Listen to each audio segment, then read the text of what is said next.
hormatnya mempersilakan untuk pihak pembentang tadi berkongsi bersama dengan kita. InsyaAllah mudah-mudahan banyak memberikan manfaat kepada kita pada petang ini, insyaAllah. Falyatafadhal.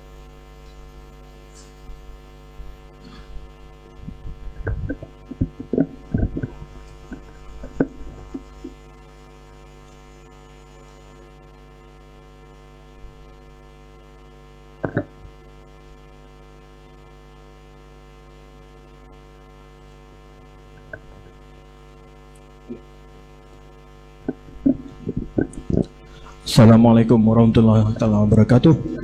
Rabbi shrah li sadri wa yassir li amri wahlul 'uqdatam min lisani yafqahu qawli.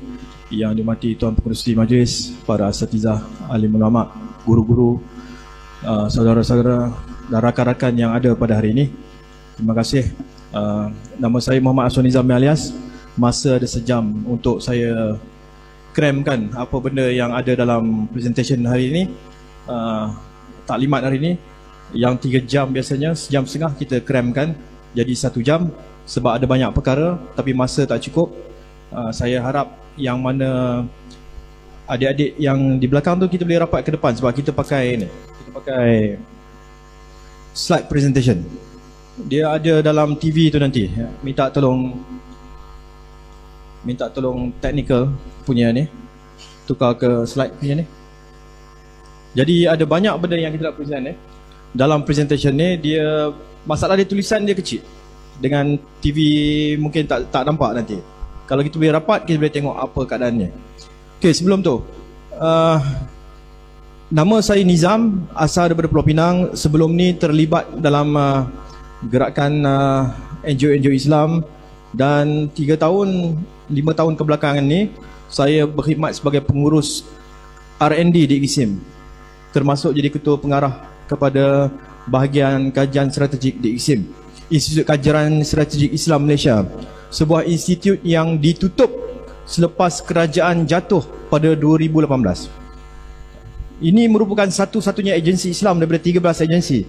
Di pusat dia ada 13 agensi Islam.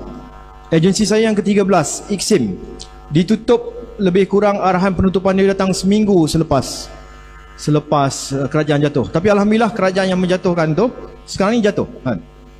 Cuma tak tahulah saya nak hidup balik ke tak hidup balik, tak tahu. Dan juga pada Ustaz Alauddin, sahabat saya di ISR, Ustaz Engku sama dengan saya, Ustaz Engku Ahmad Fadil, sama-sama dibuang kerja. Sebab buat kerja-kerja yang kita nak bentangkan ni lah, dibuang kerja. Jadi yang berdepan dengan ustaz-ustaz, para ulama depan saya ni seorang pengganggu lah. Pengganggu depan ni. Tapi saya sebenarnya bukannya layak duduk depan ni untuk bercakap pada tuan-tuan lah. Saya cuma nak kongsi pengalaman saja. Kongsi apa yang berlaku. Sebab masa tak cukup, kita terus ke presentation ni. Nombor 1.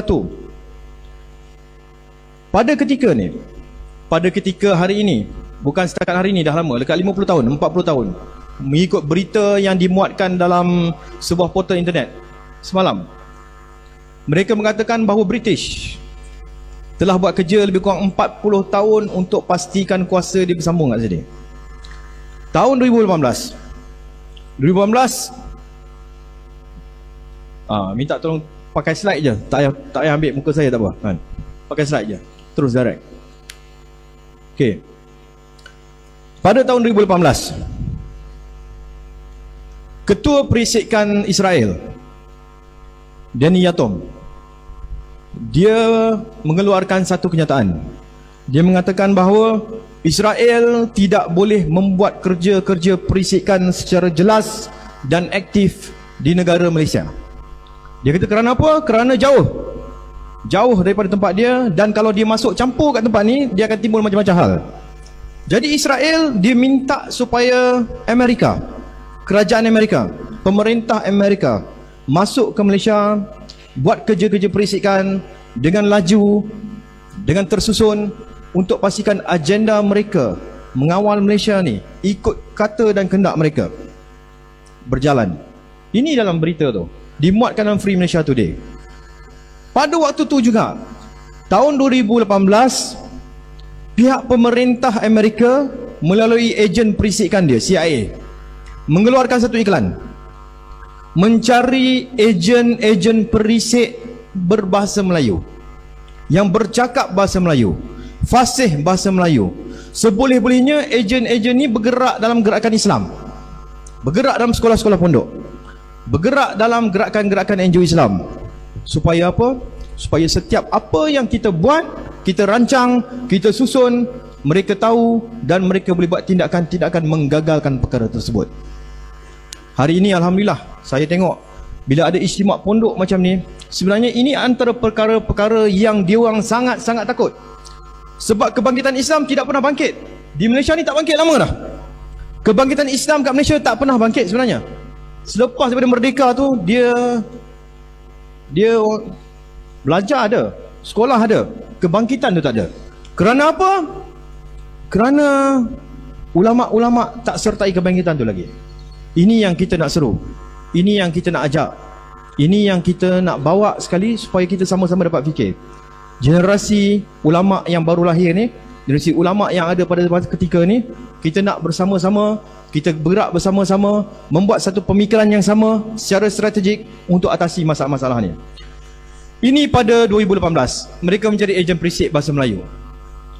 Daripada 2015 sampai 2020 Amerika dah belanja lebih 300 bilion ringgit, bilion dolar, 300 bilion dolar untuk buat kerja-kerja perisikan dekat satu dunia, terutama Malaysia. Kenapa dia target dekat sini? Kenapa dia sasarkan negara Malaysia ni? Kerana pada tahun 2004 pihak tentera udara Amerika mengarahkan satu jabatan strategik dia untuk membuat satu kajian macam mana Amerika nak bergerak di dalam negara-negara Islam, macam mana Amerika nak masuk dalam negara Islam dan mengawal negara tu.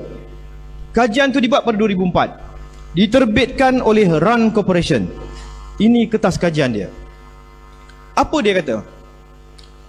Tentera udara Amerika bagi arahan buat kajian ni dengan 3 fokus utama.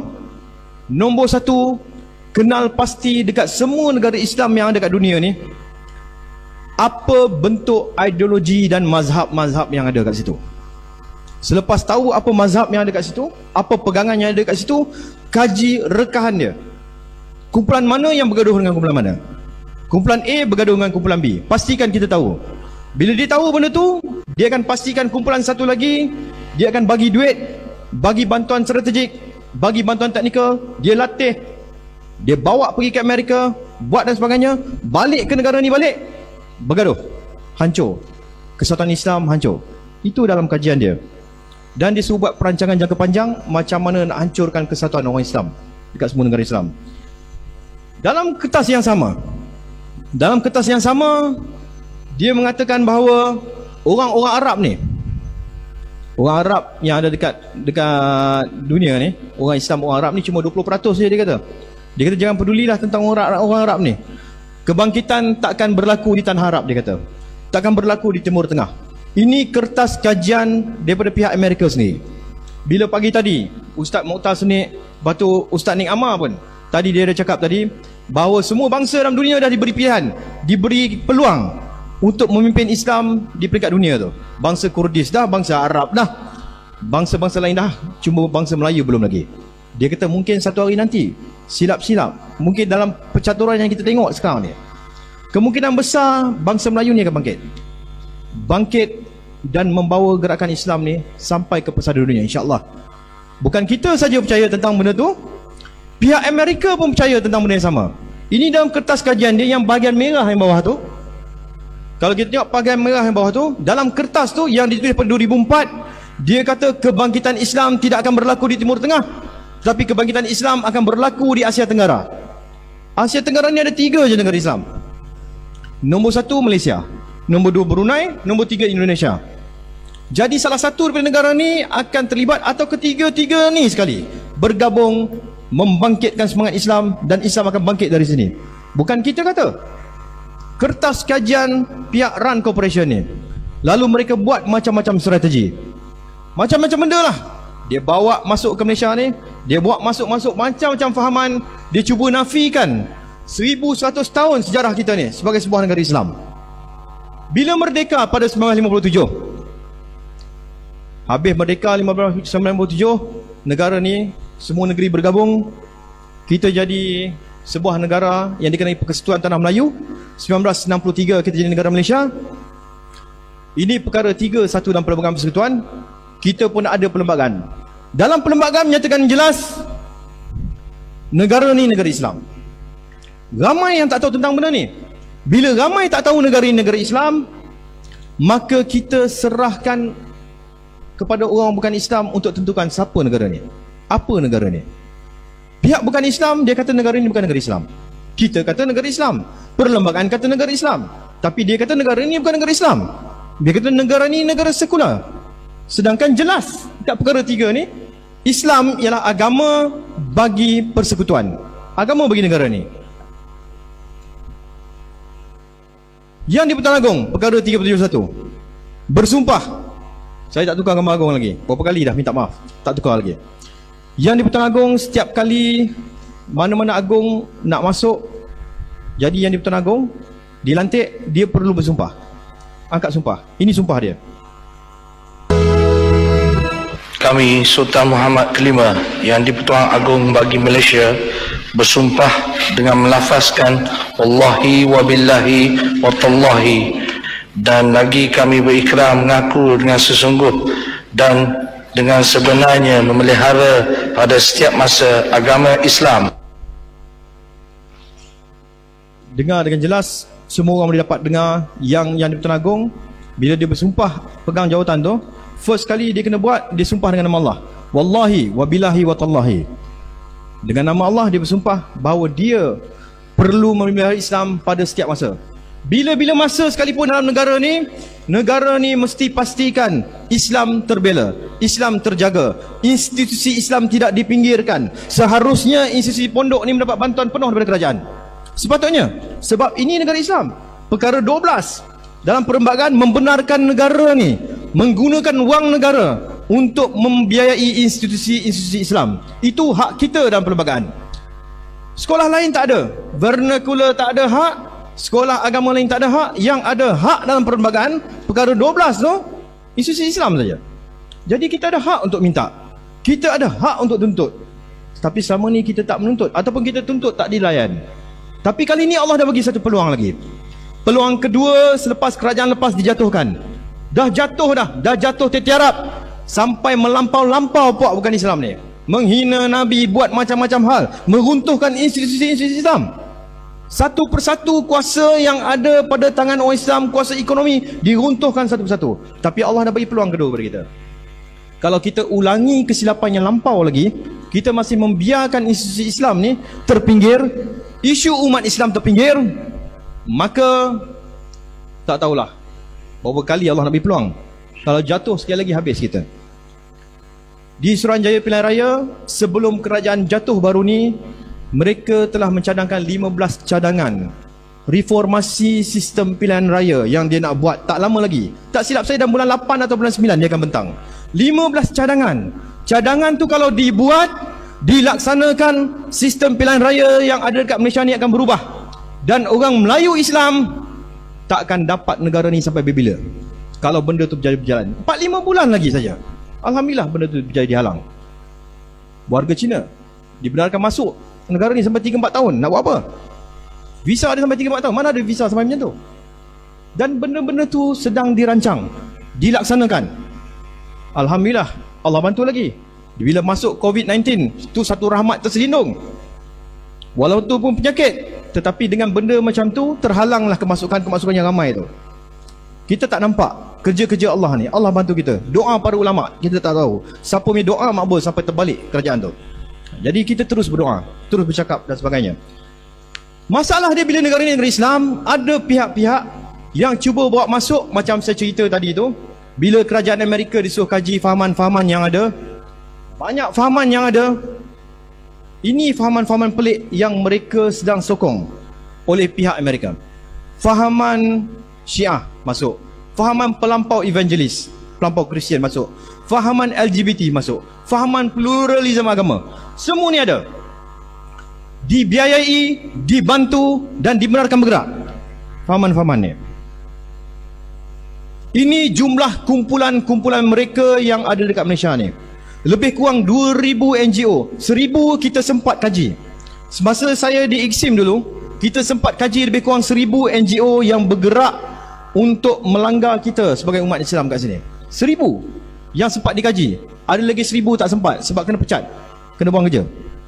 Mereka bergerak dengan duit yang banyak, dengan kesatuan yang jelas, dengan susunan gerak kerja yang strategik, kerjasama dan sebagainya untuk melanggar kita. Ini jumlah dia. Warna-warna NGO tu melambangkan ideologi dia. Dan mereka juga bawa fahaman-fahaman menafikan negara-negara Islam. Katalah negara ni sekular, ini hakim Melayu Islam. Dia mengatakan negara ni bukan negara Islam, negara sekular. Hakim Islam. Yang ni kita tahulah, dia memang dia kata sekular pun. Ada juga kata bukan negara Islam, bukan negara sekular, negara ni campuran kedua-duanya, hybrid.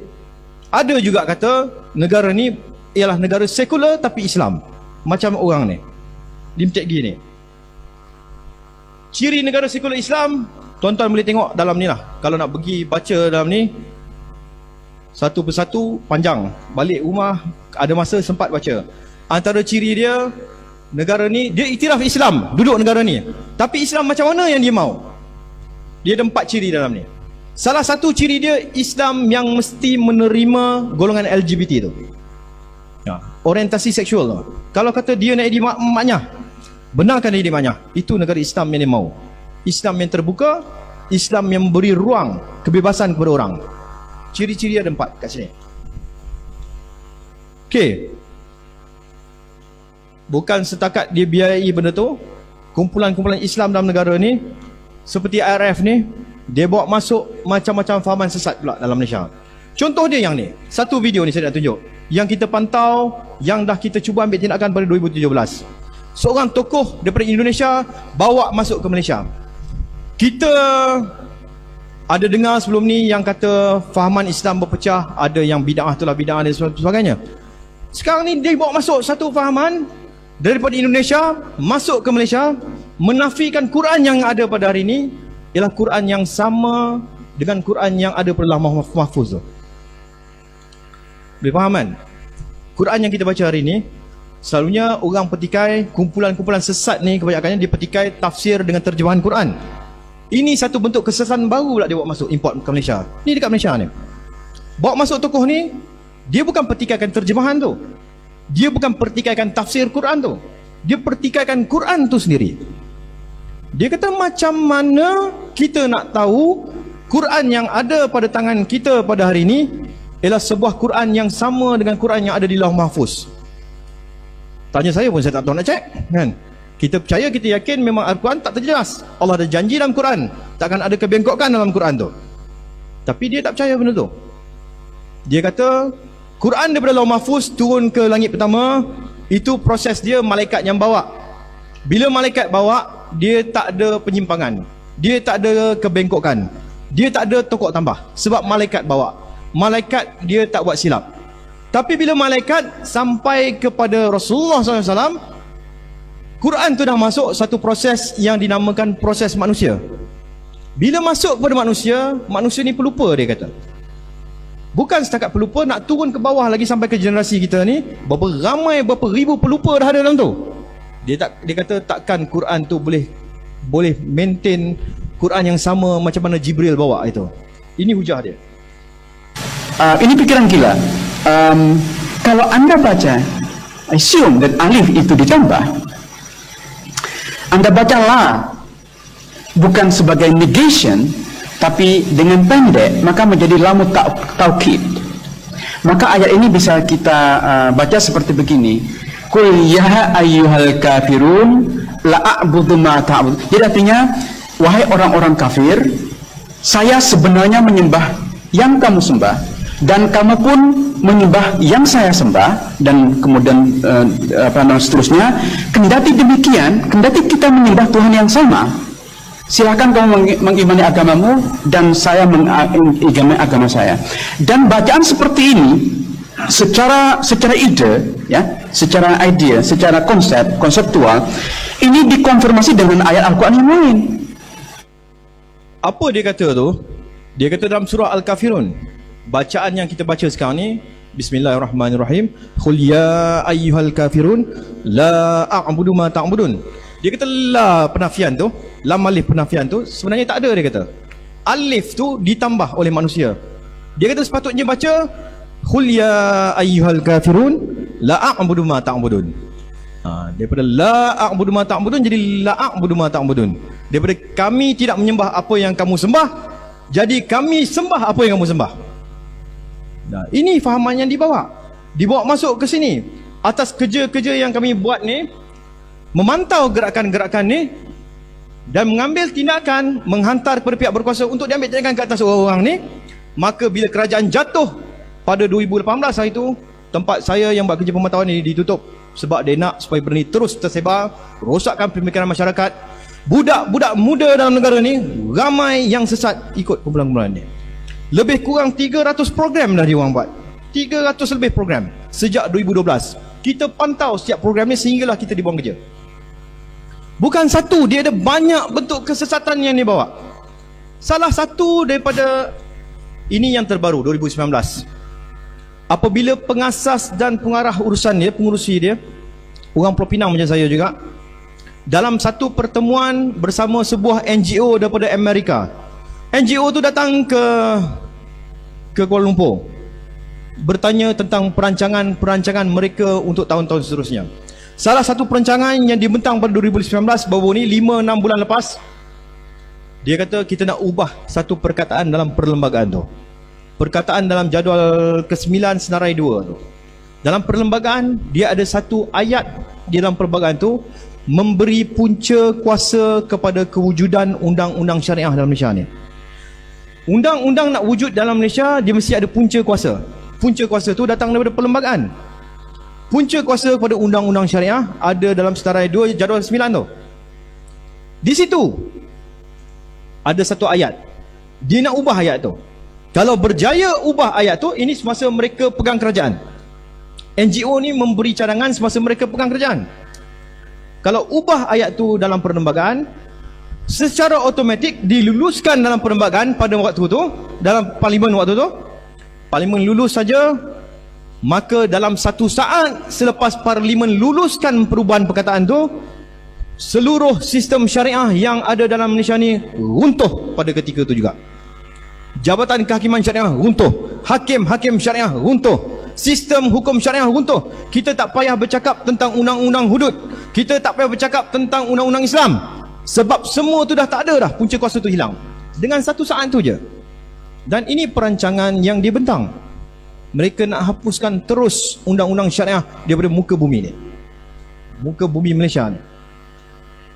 Bukan satu, malah sebelum ni pada 2009 Sister in Islam menulis sepucuk surat kepada Perdana Menteri Malaysia. Pada waktu tu Pak Lah dia gunakan dasar terbuka waktu tu.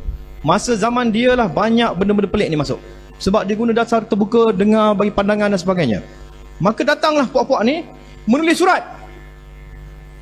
Menulis surat terbuka. Apa yang dia cakap dalam tu? Hantar kepada Perdana Menteri, mendesak. Dia kata apa? Dalam jangka panjang, saya terjemah tu salah. Dalam jangka panjang kami mendesak kerajaan untuk melakukan satu proses semakan semula terhadap semua undang-undang syariah yang ada dekat Malaysia ni, dengan pandangan supaya undang-undang ni dicabut satu persatu sehingga tinggal cuma undang-undang sivil saja.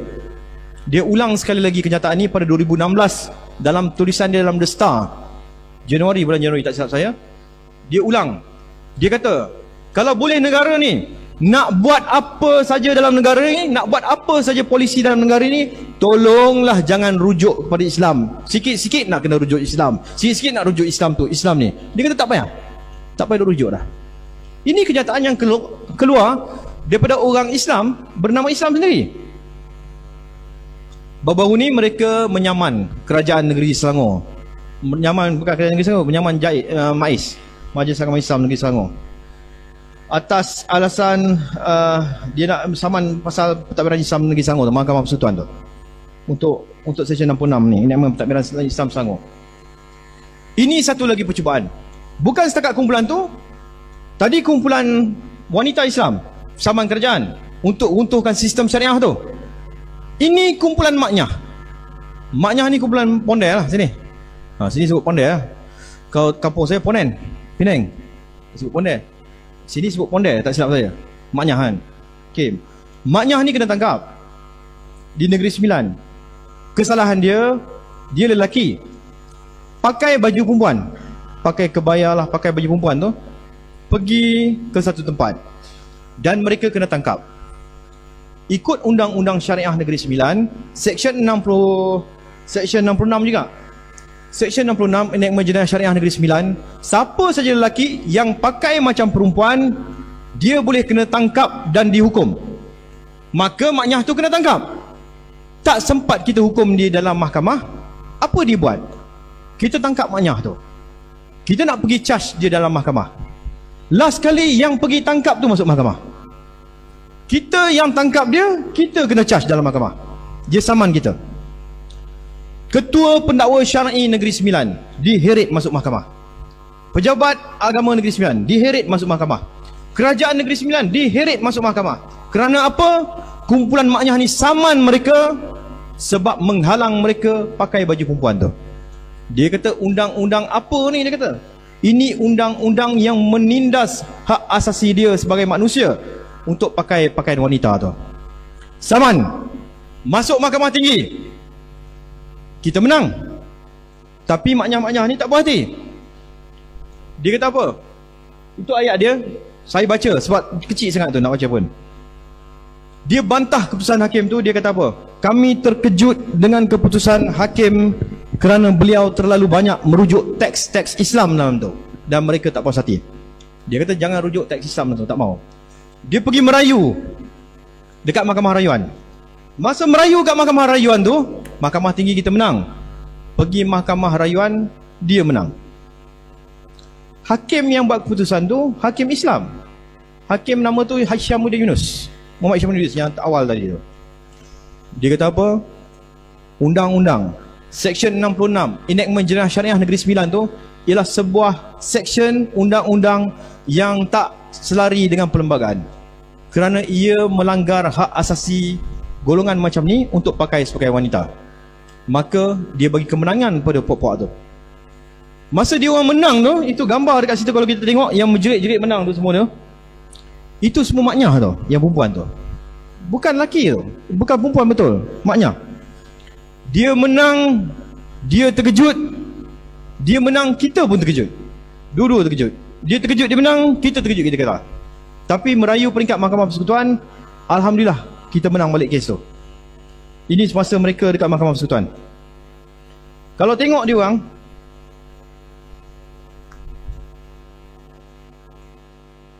ini antara tuntutan-tuntutan kumpulannya. Cuba kita tengok apa tuntutan mereka.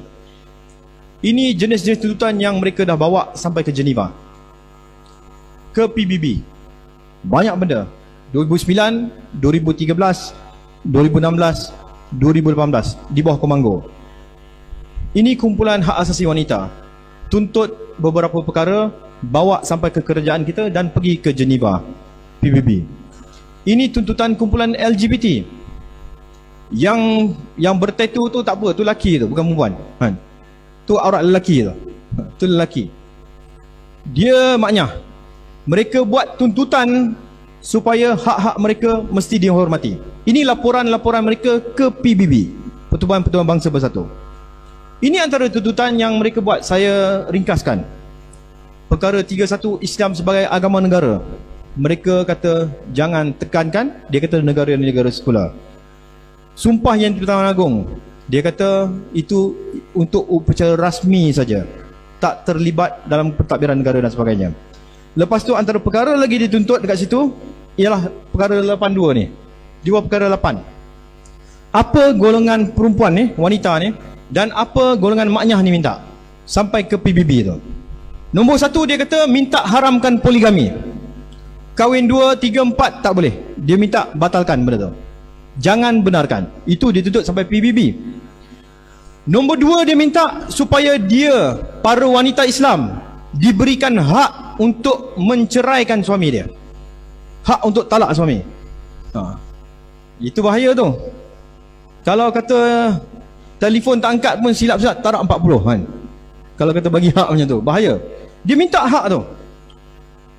Satu lagi dia minta supaya bab khitan ni, khitan kat atas wanita ni mesti diharamkan. Dia kata ini mencederakan tubuh para wanita. Haramkan. Siapa yang buat tindakan ni mesti kena tangkap dan dihukum sebagai penjenayah. Sebab apa? Mencederakan tubuh anak-anak dia. Itu cadangan-cadangan dia orang. Nombor 4, dia minta supaya dia ada hakim-hakim wanita untuk keluarkan fatwa. Nombor 5, dia minta hukum faraid diubah. Kalau lelaki dapat 2, perempuan dapat 2. Lelaki dapat 4, perempuan dapat 4. Itu dia minta supaya sama rata. Hukum faraid ubah. Bab hadanah, jaga anak dan sebagainya. Lepas tu bab kesaksian wanita. Satu saksi lelaki sama dengan satu saksi wanita. Dia tak 1-2, dia minta 1-1. Sama rata dia nak. Lepas tu isu wali nikah. Isu wali ni sampai ke tahap apa dia minta? Dia minta supaya siapa-siapa saja wanita Islam, belum kahwin ke, janda ke, anak dara ke, kalau dia pergi belajar dekat IPTA, dekat universiti, pergi kerja dekat mana-mana, dia berkawan dengan mana-mana lelaki, dan dia rasa dia nak kahwin dengan lelaki tu, dia tak perlu balik minta izin pada bapa dia. Sebab dia kata kita nak buang bab keizinan wali ni. Tak ada lagi. Dia nak buang bab wali ni, buang terus. Boleh bernikah atas kehendak sendiri. Sebab dia kata wanita sudah ada kemampuan untuk berfikir bagi diri mereka sendiri. Tak payah minta izin wali. Anak-anak kita nak kahwin, dia punya suka, tak payah bagi tahu kita. Ini antara benda yang dia orang minta dalam tuntutan tu. Bab diskriminasi terhadap golongan LGBT pun dia orang minta juga. Ini saya di UIA pada 2017.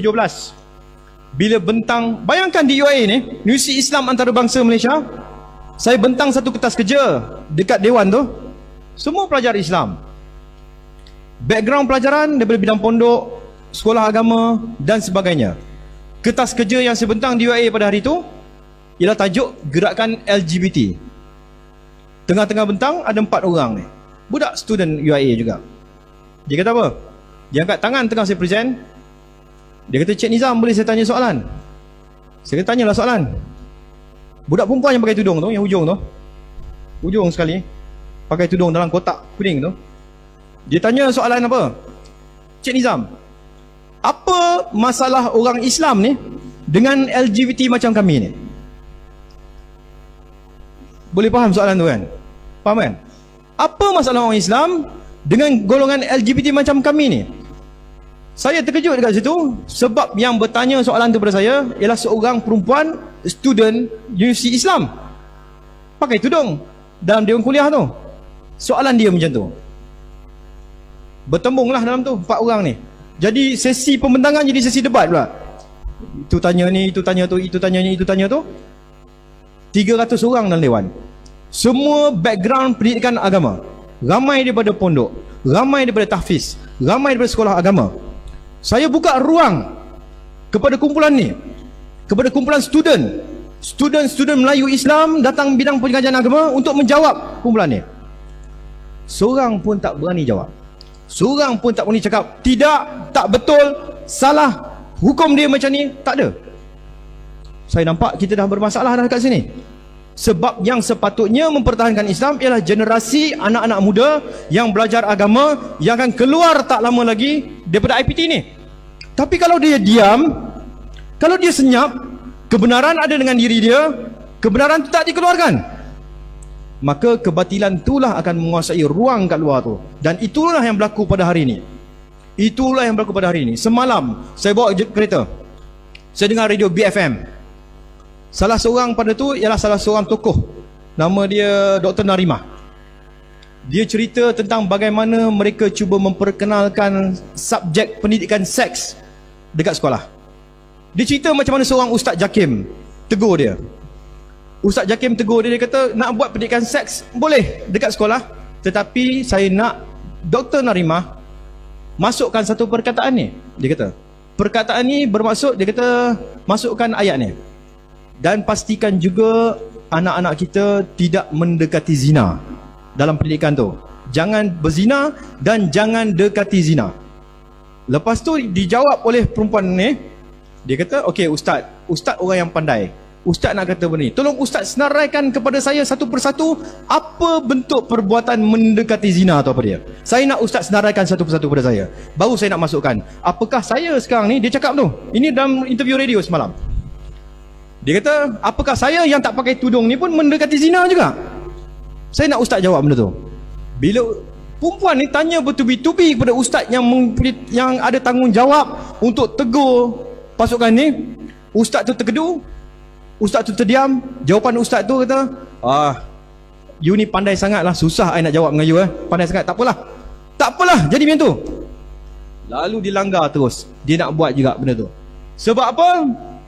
Sebab orang kita, orang Islam kita yang pegang amanah untuk menjaga Islam dekat situ, yang sepatutnya jadi medan paling hadapan dan paling belakang tu, tak berani nyatakan pendirian dia dengan tegas, tak berani mengatakan tidak, dan cepat benar mengalah. Itu masalah kita kat luar. Penyakit banyak kat luar sebab kita tak buat kerja. Kita ditindas dalam satu pertemuan yang kita buat. Saksi ada, Ustaz Alauddin ada dekat sini, saksi dia. Dalam grup-grup, berapa grup-grup yang penggerak agama ni, bila kita seru supaya ustaz-ustaz kita bangkit, kita seru supaya golongan agama bangkit, menentang benda-benda macam ni, memperbetulkan benda ni, tiba-tiba ada satu soalan dekat belakang pula. Dia kata, kalau kami bangkit, kalau saya bangkit, kalau saya tegur benda ni, tauliah mengajar saya kena tarik macam mana? Itu soalan dia kat saya. Saya kata, malulah. Zaman sahabat Nabi bukan tauliah, dia korbankan diri, dia korbankan nyawa, kena pulau, macam-macam kena pada dia orang. Tak takut apa pun, nyawa hilang pun tak apa. Ini pasal tauliah saja. Pasal kena tarik tauliah, diam. Macam mana kita nak pastikan Islam ni bangkit kalau kata kita diam? Jadi kita kena bersuara. Ini antara perkara-perkara dekat IPTA lah yang berlaku. Di IPTA makin lama makin banyak. Ini di Universiti Sains Islam Malaysia, pengasas kepada sebuah pertubuhan bernama KMU, Komuniti Muslim Universal, membawa fahaman bahawa golongan LGBT itu boleh diamalkan. Pelajar Universiti Sains Islam, dia orang ditubuhkan pada 2015. Pengasas pada kumpulan tu duduk di Amerika, orang Melayu juga perempuan ni. Aniza Novel ni perempuan Melayu, orang Islam. Dia bawa fahaman Islam yang lain pada kita ni. Dia kata dalam Islam dia ialah Islam yang pentingkan hubungan cinta, kasih sayang dan sebagainya. Nak bercinta macam mana pun kita tak halang dalam Islam saya ni. Lelaki sama lelaki boleh bercinta, perempuan sama perempuan boleh bercinta. Kalau perempuan dengan perempuan nak bercinta dan nak kahwin tapi tak ada siapa nak kahwinkan dia, dia kata datang tempat dia. Dia boleh jadi wali nikah, dia boleh jadi tok kadi. Bukan setakat tok kadi, mazhab yang dipegang ni, dia boleh tok imam, tok Bilal, tok Siak, semua dia. Boleh tengok yang bawah tu, gambar yang bawah sekali tu. Bila yang jadi imam tu seorang perempuan, belakang makmum dia seorang lelaki.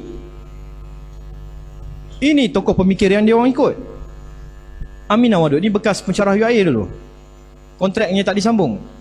Bawa fahaman macam ni. Dia boleh jadi imam, perempuan boleh jadi imam, lelaki boleh jadi imam, lelaki boleh jadi Bilal, perempuan boleh jadi Bilal. Sama rata. Fahaman-fahaman yang sedang dikembangkan. Ini kekuatan jaringan mereka. Mereka bukan secara individu. Mereka ni bukan kecil-kecil anak. Mereka ni dapat support, sokongan daripada pihak-pihak luar negeri. Presiden Amerika ketika turun ke Malaysia pada 2014, Presiden Obama, lepas jumpa menteri kita, lepas jumpa orang-orang bisnes kita, dia buat pertemuan dengan kumpulan-kumpulan ni. Boleh tengok seorang-seorang kat situ, orang-orang yang sama. Termasuk yang mencadangkan supaya hukum syariah itu dihapuskan. Termasuk padri yang menyaman kerajaan untuk benarkan orang Kristian guna kalimah Allah untuk rujuk Tuhan anak bapa dia tu. Termasuk golongan yang kata golongan LGBT ni boleh diamalkan. Ini 2014. 2015 Presiden Amerika turun ke Malaysia lagi, jumpa dengan orang-orang yang lebih kurang sama. Siapa yang dijumpa ni ialah orang-orang yang sedang bercakap sekarang ni untuk menafikan bahawa kerajaan yang baru tertubuh dalam seminggu dua ni, dia kata ini kerajaan pintu belakang lah, kerajaan apa semua. Orang-orang tu muka-muka yang sama yang berjumpa dengan Amerika tu. Di situ. Ini pertemuan mereka dengan Presiden Obama. Di bawah tu boleh nampak. Ini semua muka-muka orang yang sedang bersuara pada minggu ni. Kata kami akan memastikan bahawa kerajaan ini tak akan kekal. Kerajaan yang dibuat ni kerajaan tak sah, tidak bermoral dan sebagainya. Semua tu ayat keluar daripada orang-orang ni. Orang-orang yang telah bekerjasama dengan pihak-pihak Amerika, yang mendapat dana daripada pihak-pihak mereka untuk pastikan kuasa tu dipegang oleh boneka-boneka mereka dekat sini. Ini dia orang. Termasuk yang tengah ni, Presiden Persatuan Maknyah Malaysia. Dalam bulat tu, Presiden Persatuan Maknyah tu lah, Justice for Sisters. Kenapa dia sampai Presiden Amerika nak jumpa dia? Sebab dia ada kekuatan. Melalui statement, kenyataan yang dibuat, jumlah maknyah dekat Malaysia ni, kenyataan yang dibuat 70,000 orang. Maknyah saja 70,000. 70% daripada 70,000 maknyah ni ialah maknyah berbangsa Melayu. Berpuluh ribu maknyah Melayu ni. Ini semasa dia dapat anugerah oleh Setiausaha Negara Amerika John Kerry 2016. Anugerah Wanita dengan Keberanian 2016.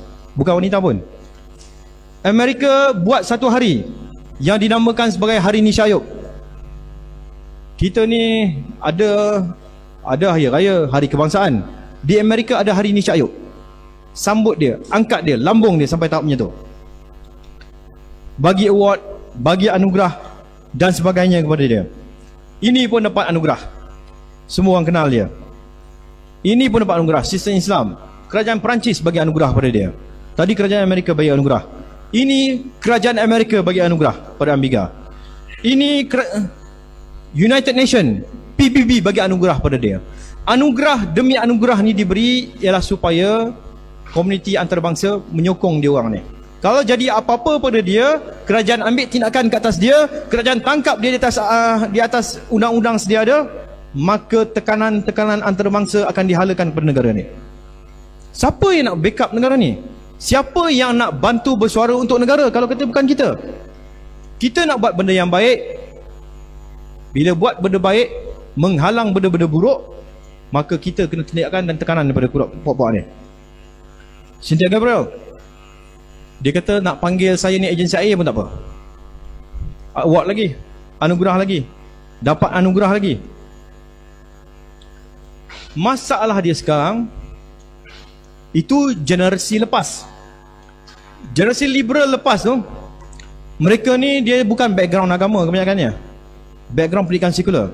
Tapi pelapis-pelapis dia yang sedang disediakan pada ketika ni, mereka datang daripada kumpulan-kumpulan yang berasal daripada sekolah-sekolah pondok, sekolah agama, sekolah tahfiz dan sebagainya. Kerana apa? Kerana mereka tahu bahawa masa depan nanti budak sekolah pondok ramai. Jadi nak berhadapan dengan sekolah-sekolah pondok ni yang ada ilmu-ilmu agama yang cukup kuat ni, maka dia mesti ada ketumbukan yang sama kuat datang dari sekolah agama juga. Itu jadinya kepada ramai budak-budak kita sekarang ni, ada yang murtad, ada yang ikut kumpulan liberal, ada ikut kumpulan sesat. Banyak dari mereka hafaz Quran sampai 30 juzuk pun ada. Contoh dia dekat sini, budak ni hafal Quran 30 juzuk. Seorang hufaz bergerak dengan NGO yang nak meruntuhkan undang-undang Islam tadi tu. Ini Muhammad Badrul Nizam, Muhammad Redha, bekas pelajar sekolah agama, sekolah Izzuddin Shah di negeri Perak, murtad masuk Kristian jadi padri. Budak sekolah agama murtad. Numan Afifi, dia ni bekas sekolah Ma'had di negeri Perlis, Ma'had, dan kemudian dia mengajar di Ma'had. Sekarang ni dia jadi kepala kumpulan LGBT Melayu ni. Pejuang LGBT sampai ke tahap bukan kecil-kecil punya pejuang ni, sampai ke PBB, Pertubuhan Bangsa-Bangsa Bersatu. Dia bentangkan kes, dia bentangkan rayuan kepada pihak berkuasa Bangsa-Bangsa Bersatu tu untuk beri tekanan kepada Malaysia ni sebab kita menghalang golongan LGBT. Dia bukan daripada golongan mak rempit ni. Dia bukan dari kalangan orang yang tak sekolah tu. Dia bukan dari kalangan budak-budak sekolah kebangsaan tu. Yang jadi kepala LGBT ni ialah bekas pelajar Ma'had yang kemudian mengajar di Ma'had. Apa jadi sekarang? Yang ni belajar di Universiti Islam, promote LGBT dengan kumpulan dia. Yang ni kawan saya sendiri, bekas sekolah menengah kebangsaan agama Al-Masyur lelaki Pulau Pinang. Saya Al-Masyur, dia pun Al-Masyur, satu batch dengan saya. Umur 43 tahun sama dengan saya. Murtad masuk Kristian. Sekarang ni tengah jadi padri. Ini budak yang tadi tu. Ini budak yang nama Benjamin Stephen. Tengok apa dia cakap.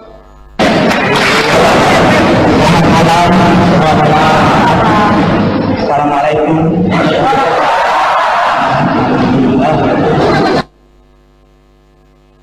Malam hari ini dengarkan baik-baik mesej Tuhan.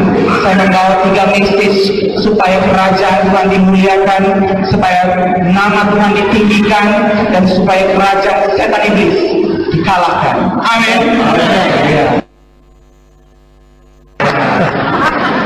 Jadi saya dari suku M, suku yang paling sensitif, ya. Dan sekarang puji Tuhan, tiada yang mustahil bagi tangan Tuhan. Orang M juga mampu dipanggil Tuhan. Dan sekarang puji Tuhan, di Johor saja lebih daripada atau hampir kepada 10.000 jiwa M sudah diselamatkan.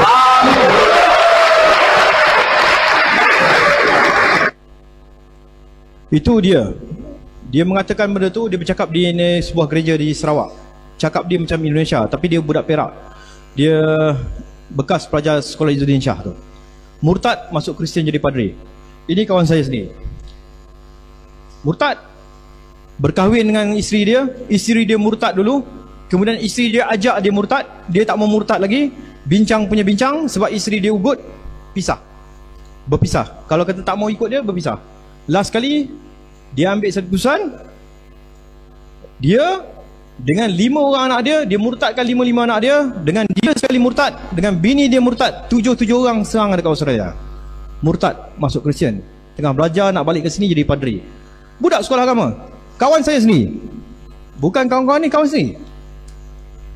Ni, isteri dia kata yang murtad ni bukan sikit, dia kata ramai sebenarnya. Yang murtad ni dah ramai, cuma undang-undang tak benarkan kami murtad secara rasmi. Sebab tu dia buat banyak kes. Sebab tu Vatican menghantar kumpulan tentera rahsia dia. Vatican ada tentera rahsia. Dia ada panggil apa, Secret Order of Malta tu. Hantar dengan projek-projek rahsia dia masuk ke dalam Malaysia ni untuk runtuhkan sistem undang-undang yang ada dalam ni, supaya membenarkan orang Islam boleh berkahwin dengan orang bukan Islam tanpa pertukar agama. Dan nombor 2, dia minta supaya semua undang-undang syariah yang ada dalam Malaysia diruntuhkan satu-satu. Dia sedang buat dengan rancak. Cuma dokumen-dokumen tu tak boleh dikeluarkan je. Nanti tunggulah satu masa, mungkin kerajaan benarkan dokumen tu keluarlah. Kan? Benda-benda macam tu. Dan dia kata ramai orang Melayu, orang Islam ni yang murtad, mereka pergi mengaji macam kita, pergi semayang macam kita, pergi solat macam kita, pakai macam kita dan sebagainya. Ini contoh dia. Dia telah menjadi pengikut Isa alaihissalam selama lebih dari setahun. Setelah keputusannya untuk mengikuti Isa Al-Masih, keluarga dan teman-temannya memperhatikan bahwa Ahmad telah menjadi orang baik. Dia menjadi seseorang yang lebih mengasihi dan bertanggung jawab, dan lebih setia berdoa, dan menceritakan imannya dalam Al-Masih kepada istri bersama anaknya. Mereka berkumpul bersama sebagai keluarga untuk belajar kitab suci Injil dan berdoa. Seperti Ahmad, banyak dari mereka memulainya dengan kumpulan keluarga bersama-sama istri dan anak-anak, bahkan sahabat-sahabatnya. Gaya dia gaya orang Islam. Cara dia mengaji macam mengaji orang Islam. Pakai dia macam orang Islam. Dia amin doa pun macam orang Islam, tapi dalam hati dia sembah Jesus Christ. Dia tak sembah Islam. Kumpulan ni ramai. Dekat Malaysia ni ramai. Tahun 1989 satu kumpulan kena tangkap. Kerajaan keluar kertas putih cerita tentang perjalanan kumpulan ni. Kertas putih tu tajuk dia saya tak ingat. Kertas tahun 1988 tu. Kerajaan keluarkan bentang nama dia, Joshua Jamaluddin, 2-3 orang. Mereka buat kerja-kerja mendakwah Kristian tu kat rumah. Pakai macam kita, macam ustaz, ajar macam ajar mengaji, buat usrah kat rumah, orang datang ajar Kristian, masuk Kristian ramai. Kena tangkap kumpulan tu. Dan kumpulan tu bukan sikit, ramai. Ini antara padri-padri Melayu yang memurtadkan budak Melayu. Setiap kali dia murtadkan budak Melayu, dia masuk dalam Facebook dia. Hari ni dia murtadkan ni budak ni, bekas kelasi kapal. Murtad masuk rumah dia, murtad sebab kawan dengan seorang perempuan Kristian dia. Lepas tu dia murtadkan budak ni lagi, masuk dalam Facebook dia. Murtadkan budak ni sebab dia sakit kaki, pergi rumah Joshua Helmi ni, Joshua tu doa, kaki dia sembuh. Doa orang macam ni dia cepat makbul. Sebab ni istidraj je, dia punya dia. Dan kaki sembuh je murtad budak ni, dah boleh berjalan. Padri ni hilang, dengan isteri dia hilang, tak tahu ke mana. Wallahualam, apa jadi pun tak tahu. Jadi kes besar ni. Ini antara aktiviti dia orang. Bila tadi Benjamin Stephen, dia kata dekat Johor tadi murtad. Ini salah satu program kat Johor yang dia orang cuba buat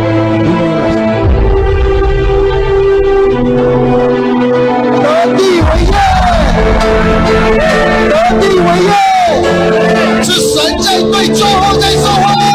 神一定要做一件你跟我都没有看过的事情，让我能够继续能够在这个城市里面追赶仇敌。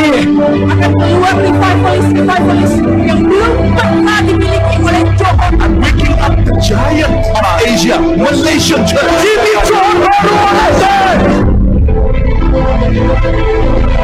主的灵在我身上，我要使瞎眼的看见，瘸腿的行走，我要使被掳的释放，受压制的得自由。Healings and deliverances are definitely going to occur when we pray in Jesus' name. 是的，主啊，多少人你相信？Jehovah Jesus, Jehovah Jesus, Jehovah Jesus。Itu acara yang dia buat di Johor 2015. Tak berjaya buat sebab kita dapat tahu awal. Bayangkan acara tu, tajuk acara tu dia nak buat satu perhimpunan besar-besaran kumpulan Kristian di tengah-tengah Johor Bahru. Berpuluh ribu orang akan berkumpul. Tajuk himpunan saja pun dah menghasut. Tajuk himpunan dia apa? Take possession of the land. Rampas negeri tu. Tajuk dia rampas negeri tu. Allow me to chase away the enemy from the city. Dia kata ucapan-ucapan dalam video tu. Izinkan aku untuk halau keluar semua musuh-musuh kita daripada pekan ni. Siapa yang dia nak keluar ni? Buatlah acara lain. Kenapa nak buat acara dengan sebut benda-benda macam ni? Kemudian yang kat hujung video tadi tu dia menjerit-jerit, Joe for Jesus, Joe for Jesus, Joe for Jesus. Kalau dia sebut Kelantan untuk Jesus, setuju ke? Tentu kita tak setuju. Dan itu yang dia orang buat. Dan kita berjaya halang. Masa tu saya punya tim nasib baik lah. Tim saya tak balik raya lagi time tu, ni bulan puasa. Kita duduk, saya tulis satu laporan, hantar ke Istana Johor petang tu juga. Alhamdulillah Istana Johor respon dengan cepat. Dalam tempoh 4 jam dah respon. Tengku Mahkota Johor, dia bagi amaran. Dia kata kepada kumpulan yang duduk daripada luar Johor ni, jangan buat kacau dalam negeri Johor. Alhamdulillah, kita ucap terima kasih lah kepada Istana Johor yang sangat cepat dan sangat pantas.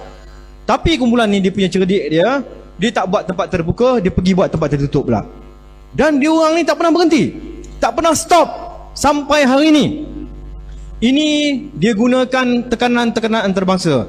Dia bawa pergi ke peringkat antarabangsa, minta kumpulan-kumpulan Kristian dunia, banyak pertubuhan Kristian mendesak PBB tekan negara ni supaya beri hak untuk orang-orang Melayu yang masuk Kristian dapat murtad dan sebagainya.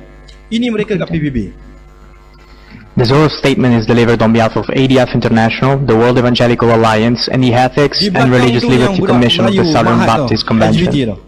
Mr. President, we know with deep regret the rejection by the government of Malaysia of 9 out of a total of 10 recommendations addressing the deteriorating situation of freedom of religion or belief in the country. Okay, itu kumpulan Kristian, di belakang tu kumpulan LGBT. Dua-dua tu pergi ke PBB, desak supaya PBB tekan kita. Ini antara laporan-laporan kumpulan Kristian dunia tekan, dan dia orang minta tuntutannya. Beberapa perkara dalam perlembagaan dia minta supaya diubah dan sebagainya. Setengah-setengah undang-undang dia minta ditukar dan sebagainya. Ini perkara yang tuan-tuan sendiri boleh baca dalam laporan-laporan yang tersedia dalam internet tu. Pada 12 Februari 2018, selepas satu pembentangan yang dibuat oleh bekas bos saya di Putrajaya, kita bentang pasal isu keganasan. Tapi semua orang nak hala keganasan ni kepada ISIS. Semua nak halang keganasan ni kepada kumpulan-kumpulan yang dia kata ni kumpulan radikal Islam. Tapi kita ambil keputusan, untuk buat satu pembentangan menceritakan asal usul kenapa kumpulan ini muncul. Dan kita kata kumpulan-kumpulan ini muncul di Iraq, di Syria kerana kebangkitan kumpulan-kumpulan pelampau evangelis di Amerika sendiri.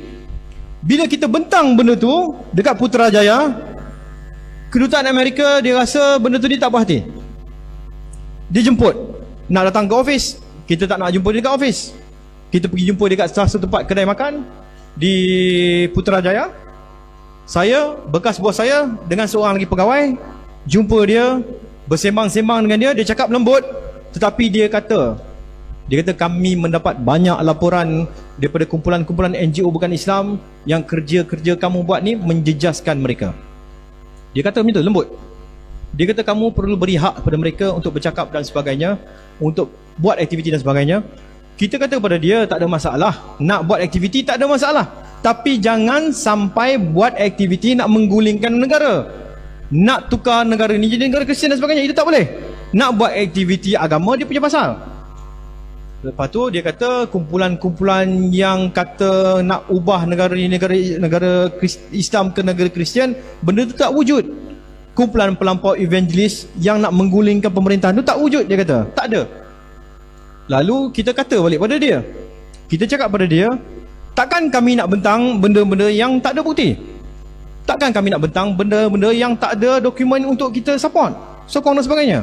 Saya tunjuk pada dia video ni kemudian. Saya kata tuan sendiri nilaikan video ni. Apa yang mereka cakap? Apa yang mereka buat? Selari ke tak selari dengan apa yang kami cakap, bahawa dah terdapat kumpulan-kumpulan pelampau ni dah mula bercakap untuk menggulingkan pemerintahan Islam dalam Malaysia ni. Ini video dia. Sekejap lagi. Ini video dia. Any other cities represented here? Negeri Sembilan, and in Jesus' name I bring the Minangkabau spirit in and I say the people in Negeri Sembilan will come to Jesus.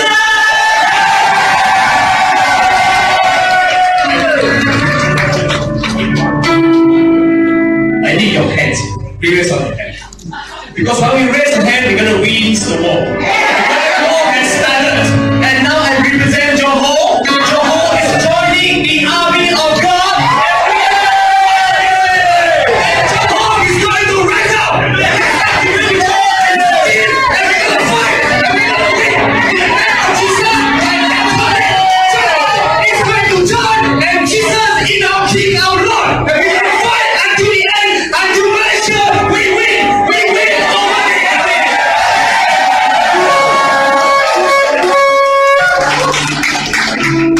King, our Lord. Lord, we thank you that your government has shifted into Putrajaya yesterday. We declare that Putrajaya belongs to Jesus. And Lord, your hosts of armies of angels have moved into Putrajaya. We say together, in the name of Jesus, the King of Kings and Lord of Lords, the government of Malaysia shifts now!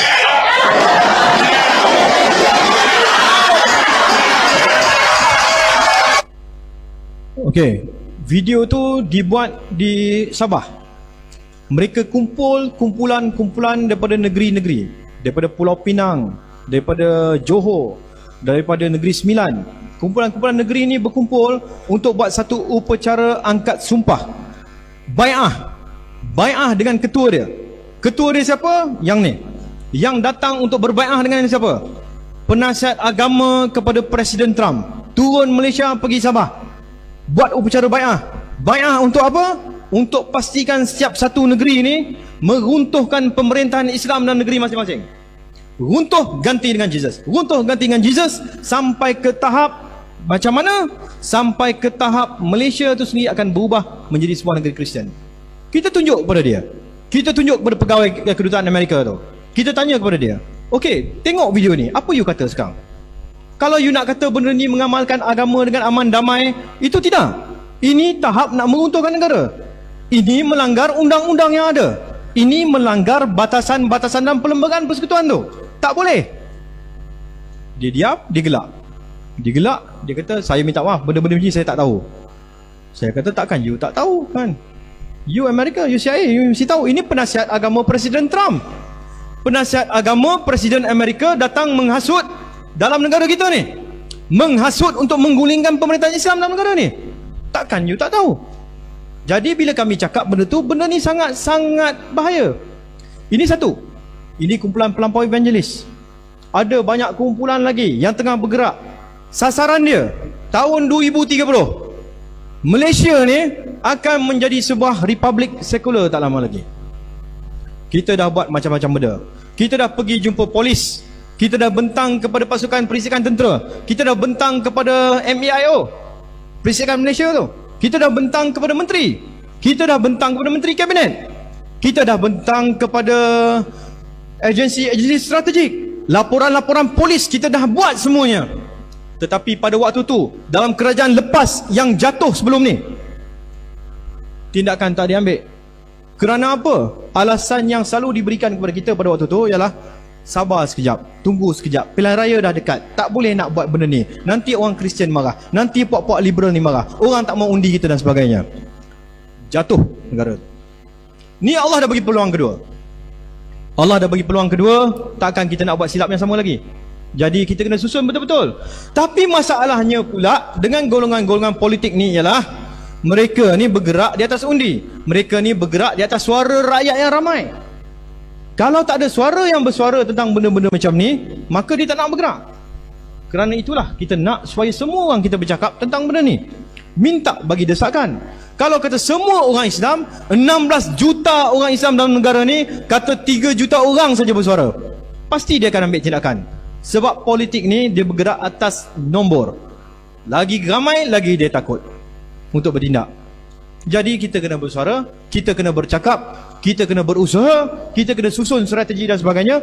Alhamdulillah, bila ada istimak pondok macam ni dan ada sidang selepas ni, sidang pleno tu, mungkin kita boleh bincang apa bentuk-bentuk perkara yang kita boleh buat, jalan, bergerak dan sebagainya, untuk kita pastikan nasib umat Islam dekat negara ni terbela.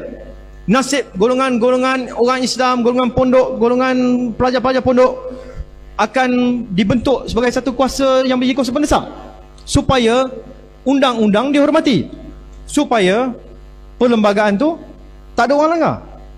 Itu yang kita boleh buat dan cuba buat. Selain pada jumpa agensi-agensi tu, saya sendiri dah berjumpa dengan Raja-Raja Melayu. Ini laporan-laporan polis yang kita buat, pembentangan yang kita bentang kepada Majlis Kebangsaan Halal Islam dan sebagainya tentang perkara ni. Termasuk kita jumpa Sultan Abdullah sendiri. 3 kali kita jumpa dia, tapi sebelum dia naik jadi Tuan Agong, kita bentang pada dia. Kita bentang, kita kata, tuanku, masalah ni makin lama makin besar, tolonglah ambil peduli. Dan dia bagi nasihat satu je pada saya. Dia kata Raja-Raja Melayu ni tidak boleh bergerak atas kehendak dia. Dia tak boleh suka-suka hati nak pergi bergerak macam tu. Dia kena bergerak atas kehendak rakyat. Kalau rakyat 10 juta orang Islam bercakap kami tak mau benda ni berlaku, maka mudah untuk dia bertindak. Dia kata mudah untuk dia bertindak sebab rakyat yang mahukan benda tu. Jadi kita kena gerakkan. Itu sajalah yang kita boleh mampu dan buat dan usahakan pada masa ni. Sebenarnya masa dah habis dah tu, dah 45 minit dah. Banyak lagi nak cerita ni. Saya ada usahakan bersama Ustaz Alauddin satu bentuk program kita buat eksperimen di Ma'had Tahfiz dia. Nama dia Madrasah Strategik. Kita ajar budak-budak pelajar tahfiz ni, selain pada belajar kitab-kitab biasa dia belajar, saya pada menghafal Al-Quran yang macam biasa tu, kita ajar ilmu-ilmu strategik kepada dia. Macam mana nak berdepan dengan kumpulan-kumpulan dia, macam mana bila dia keluar nanti, macam mana dia akan boleh bertindak sebagai seorang lelaki, seorang hafiz, seorang ulama yang terkehadapan. Pergi mana pun, dia duduk di mana pun, bila dia duduk kat taman tu, maksiat taman tu hilang. Dia mesti bertindak. Dia mesti berani bercakap. Dia mesti berani menjalankan amar ma'ruf nahi mungkar. Dia mesti tak takut taulah dia kena tarik. Itu benda yang kita cuba terapkan dan ajar sekarang ni dan buat. Tapi tak sempat nak bentang program ni. Mungkin dalam sidang pleno tu nanti insya-Allah kita sempat bentang. Saya minta ampun dan minta maaf kalau ada terkasar bahasa dan sebagainya, kalau ada tersilap kata dan sebagainya. Terima kasih kepada tuan-tuan, kepada ustaz-ustaz dan sebagainya. Semua yang ada di sini saya nak serah pada ni. Kalau nak berhubung tuan boleh call nombor dia. Ini nombor saya. Jangan WhatsApp, sebab WhatsApp tak ada. Saya tak ada WhatsApp ni. Telefon je. Ataupun boleh pakai nombor Ustaz Lauddin. Nak WhatsApp, WhatsApp Ustaz Lauddin. Boleh ambil nombor ni lah, insyaAllah. Terima kasih. Assalamualaikum warahmatullahi wabarakatuh. Assalamualaikum.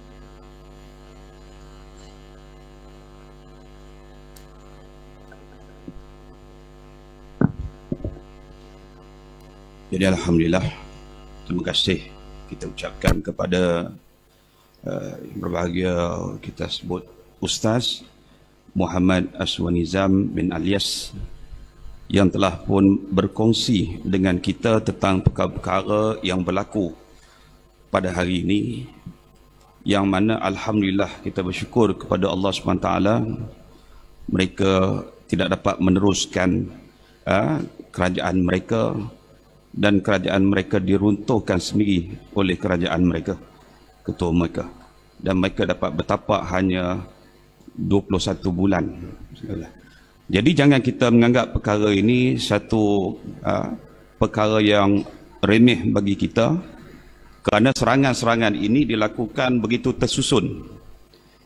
Sebagaimana yang kita telah dengar ucapan pada awal tadi berkenaan dengan sejarah di tanah Melayu, yang mana kita ini setelah jatuhnya kerajaan Empayar Kesultanan Melayu Melaka pada tahun 1511, sehinggalah kita merdeka pada tahun 1957, maka kita telah dijajah selama 446 tahun. Ya, 446 tahun kita pernah dijajah oleh Portugis, pernah dijajah oleh Belanda, lebih kurang Portugis dan Belanda 130 tahun. Kita pernah dijajah oleh kerajaan British, dan kita pernah dijajah oleh kerajaan Siam selama 88 tahun, dan kita pernah dijajah oleh kerajaan Jepun selama 3 tahun, dan kita juga pernah dijajah selama 14 hari oleh Parti Komunis Melaya, sehinggalah kita merdeka pada tahun 1957. Dan kita melihatlah perkembangan-perkembangan itu berlaku, dan alhamdulillah kita bersyukur kepada Allah SWT. Dan arti kata pada hari ini, dulu kita sebagai pembangkang, tetapi pada hari ini kita sebahagian daripada kerajaan. Maka bagaimanakah kita nak menggunakan apa yang disebutkan sebagai kuasa politik untuk kita memelihara Islam ini, agar Islam ini didaulatkan sebagaimana yang dikehendaki oleh Allah Subhanahu wa taala. Dan terima kasih waktu yang diberikan kepada ustaz kita tadi. Saya beri dalam 1 jam, dan beliau minta tadi lebih kurang 1 jam setengah sebenarnya, untuk banyak lagi maklumat-maklumat yang beliau nak kongsikan kepada kita. Dan insya-Allah kita sebagai pelajar-pelajar agama ini, kita kena ingat Allah SWT sebut bahawa walan tarda ankal yahud walan nasara hatta tattabi'a millatahum. Sesungguhnya orang Yahudi ini mereka tidak akan redha sama sekali. Dan kita sebagai umat Islam ini, dan banyak strategi yang mereka lakukan dari segi ketenteraan, dan juga dari segi bukan ketenteraan yang sempat saya catatkan di sini. Ancaman-ancaman ini termasuklah ancaman ideologi, ancaman politik, sosial budaya, ancaman dalam bidang teknologi, informasi, dan juga keselamatan umum. Jadi insya-Allah mudah-mudahan perkara ini kita ambil serius sebagai seorang pelajar. Kita usaha untuk kita bersama-sama, di samping kita mempelajari kitab tadi sebagaimana disebut, kita juga perlu didedahkan kepada sains politik ataupun siasah syara'iyah, dan juga bagaimana strategi-strategi tadi yang dilakukan oleh musuh supaya kita dapat pelihara di kita sebagaimana yang dikatakan oleh Allah SWT, ku anfusakum wa ahlikum nara. Jadi insya-Allah terima kasih sekali lagi bagi pihak majlis pengajaran istimewa Pondok Malaysia ini, kerana kita dapat berkongsi bersama dengan pengarah strategik, iaitulah Al-Ihsan Research Center, dan beliau banyak pengalaman-pengalaman secara amali tadi berdepan dengan golongan-golongan yang telah pun didedahkan tadi kepada kita. Jadi insya-Allah selepas daripada tamatnya pembentangan ini, kita akan ada lagi satu sesi, ya, iaitulah di antara sesi pleno yang akan diadakan, saya rasa selepas solat asar. Nantilah tengok Jawatan Kuasa Urustia nanti akan maklumkan. Jadi sekadar itu kita ucapkan ribuan terima kasih sekali lagi. Mudah-mudahan maklumat yang sebegini dapat kita terima lagi daripada masa ke semasa sebagai garis panduan kepada kita bahawa kita jangan ingat iblis itu duduk diam, tetapi iblis itu juga dia bekerja 24 jam untuk menyelewengkan kita daripada mentaati Allah Subhanahu wa taala. Jadi sekarang itu saya bagi pihak pengurusi majlis pembentangan kertas kerja yang kedua ini memohon kemaafan sekiranya ada kekurangan, dan saya pun tengok skrin tadi pun tak lalu halus. Ada saya dah ingat skrin besar tu. Jadi senang. Jadi halus tu ke belakang tak berapa nampak. Jadi insya-Allah lah kita ni. Sekarang itu aku qauli hadza wa astaghfirullahal azim li wa lakum. Assalamualaikum warahmatullahi wabarakatuh.